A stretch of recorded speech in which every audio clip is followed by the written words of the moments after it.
मुख्यमंत्री माझी लाडकी बहीण योजनेतील लाभार्थ्यांना ई-के-वाय-सी बंधनकारक आहे. पण ई-के-वाय-सी करताना झालेल्यांना त्रुटी दुरुस्तीसाठी पर्याय खुला करून दिला आहे. दुसरीकडे ई-के-वाय-सी राहिलेल्या महिलांसाठी मुदत वाढही दिली आहे. तसेच संशयित लाभार्थींची अंगणवाडी सेविकांमार्फत पडताळणीही सुरू आहे. ही सर्व प्रक्रिया 31 मार्चपर्यंत पूर्ण करण्याचे शासनाने आदेश दिले आहेत.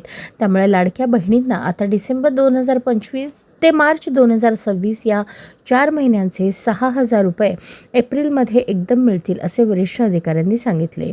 लाडकी बहीण योजनेतील लाभार्थ्यांना प्रत्येक महिन्याच्या 10 तारखेपर्यंत लाभ वितरित होईल, असा शासन निर्णय घेण्यात आला आहे. राज्यातील 2.25 कोटी पात्र लाडक्या बहिणींसाठी दरमहा सरासरी 3200 कोटी रुपये लागतात. मात्र डिसेंबरपासून लाडक्या बहिणींसाठी निधी मिळालेला नाही. आता ज्या लाडक्या बहिणी ई-के-वाय-सी परिपूर्ण तथा अचूक करतील आणि निकषांनुसार त्या योजनेच्या लाभासाठी पात्र ठरत असतील तर त्यांना लाभ मिळेल, अशी चर्चा आहे.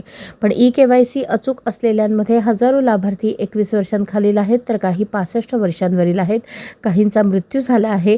अशी नावे योजनेतून कायमची हटवण्यासाठी ही कार्यवाही सुरू आहे.